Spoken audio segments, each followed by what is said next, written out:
आप सबको जय मसीह की। आज तारीख है 21/8/2025। हम शाम का वचन पढ़ेंगे। भजन संहिता 107 और 108 अध्याय। यहोवा का धन्यवाद करो क्योंकि वह भला है और उसकी करुणा सदा की है। यहोवा के छुड़ाए हुए ऐसे ही कहें जिन्हें उसने शत्रु के हाथ से दाम देकर छुड़ा लिया और उन्हें देश देश से, पूरब पश्चिम, उत्तर और दक्षिण से इकट्ठा किया है। वे जंगल में मरुभूमि के मार्ग पर भटकते फिरे और कोई बसा हुआ नगर न पाया। भूख और प्यास के मारे वे विकल हो गए। तब उन्होंने संकट में यहोवा की दुहाई दी और उसने उनको सेक्ती से छुड़ाया और उनको ठीक मार्ग पर चलाया ताकि वे बसने के लिए किसी नगर को जा पहुँचें।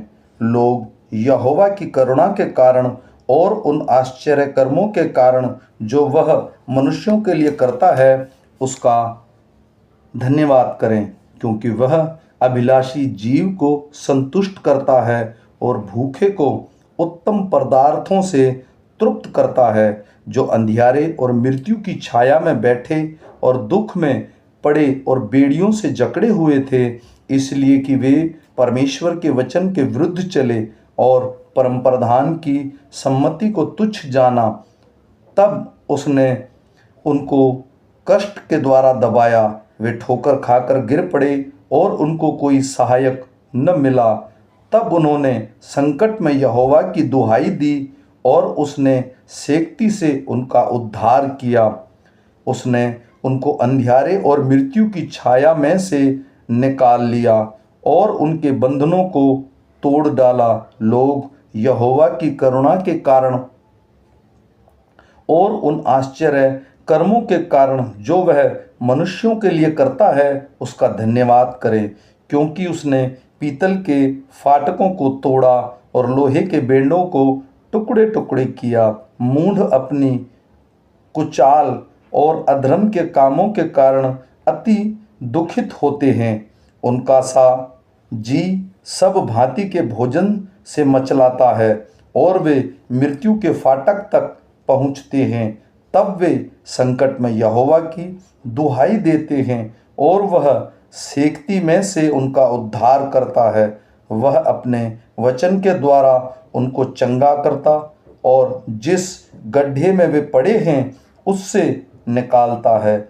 लोग यहोवा की करुणा के कारण और उन आश्चर्य कर्मों के कारण जो वह मनुष्यों के लिए करता है उसका धन्यवाद करें और वे धन्यवाद बलि चढ़ाएं और जय जयकार करते हुए उसके कामों का वर्णन करें। जो लोग जहाज़ों में समुद्र पर चलते हैं और महासागर पर होकर व्यापार करते हैं, वे यहोवा के कामों को, उन आश्चर्य कर्मों को जो वह गहरे समुद्र में करता है देखते हैं।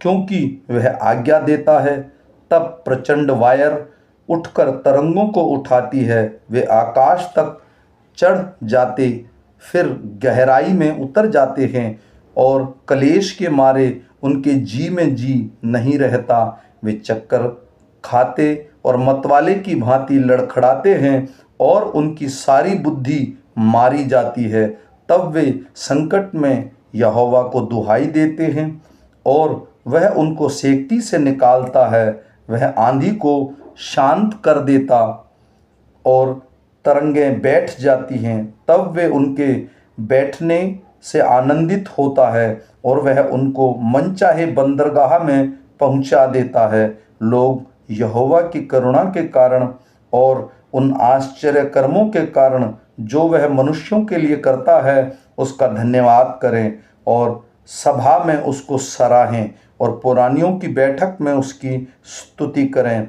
वह नदियों को जंगल बना डालता है और जल के सोतों को सूखी भूमि कर देता है। वह फलवंत भूमि को नोनी करता है। वह वहाँ के रहने वालों की दुष्टता के कारण होता है। वह जंगल को जल का ताल और निर्जल देश को जल के सोते कर देता है और वहाँ वह भूखों को बसाता है कि वे बसने के लिए नगर तैयार करें और खेती करें और दाख की बारियां लगाएं और भांति भांति के फल उपजा लें। वह उनको ऐसी आशीष देता है कि वे बहुत बढ़ जाते हैं और उनके पशुओं को भी वह घटने नहीं देता। फिर अंधियारे, विपत्ति और शोक के कारण वे घटते और दब जाते हैं और वह हाकिमों को अपमान से लादकर मार्ग रहित जंगल में भटकाता है। वह दरिद्रों को दुख से छुड़ाकर ऊंचे पर रखता है और उनको भेड़ों के झुंड सा परिवार देता है। सीधे लोग देखकर आनंदित होते हैं और सब कुटिल लोग अपना मुंह बंद करते हैं।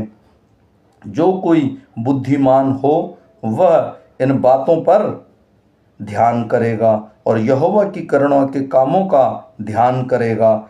हे परमेश्वर, मेरा हृदय स्थिर है, मैं गाऊंगा, मैं अपनी आत्मा से भी भजन गाऊंगा। हे सारंगी और वीणा जगो, मैं आप पाँव फटते ही जग उठूंगा। हे यहोवा, मैं देश देश के लोगों के मध्य में तेरा धन्यवाद करूंगा और राज्य राज्य के लोगों के मध्य में तेरा भजन गाऊंगा, क्योंकि तेरी करुणा आकाश से भी ऊंची है और तेरी सच्चाई आकाश मंडल तक है। हे परमेश्वर, तू स्वर्ग के ऊपर हो और तेरी महिमा सारी पृथ्वी के ऊपर हो, इसलिए कि तेरे प्रिय छुड़ाए जाएं। तू अपने दाहिने हाथ से बचा ले और हमारी विनती सुन ले। परमेश्वर ने अपनी पवित्रता में होकर कहा, मैं प्रफुल्लित होकर शेकेम को बांट लूंगा और सुकोत की तराई को नपवाऊंगा। गिलाद मेरा है, मनशेष भी मेरा है और एप्रैम मेरे सिर का टोप है। यहूदा मेरा राजदंड है, मोआब मेरे धोने का पात्र है। मैं एदोम पर अपना जूता फेंकूंगा, फिलिस्तीसी पर मैं जय जयकार कराऊंगा। मुझे गढ़वाले नगर में कौन पहुंचाएगा? एदोम तक मेरी अगुवाई किसने की है? हे परमेश्वर, क्या तूने हमको नहीं त्याग दिया? और हे परमेश्वर, तू हमारी सेना के आगे आगे नहीं चलता। शत्रुओं के विरुद्ध हमारी सहायता कर, क्योंकि मनुष्य का किया हुआ छुटकारा व्यर्थ है। परमेश्वर की सहायता से हम वीरता दिखाएंगे, हमारे शत्रु को वही रौंदेगा। आमीन।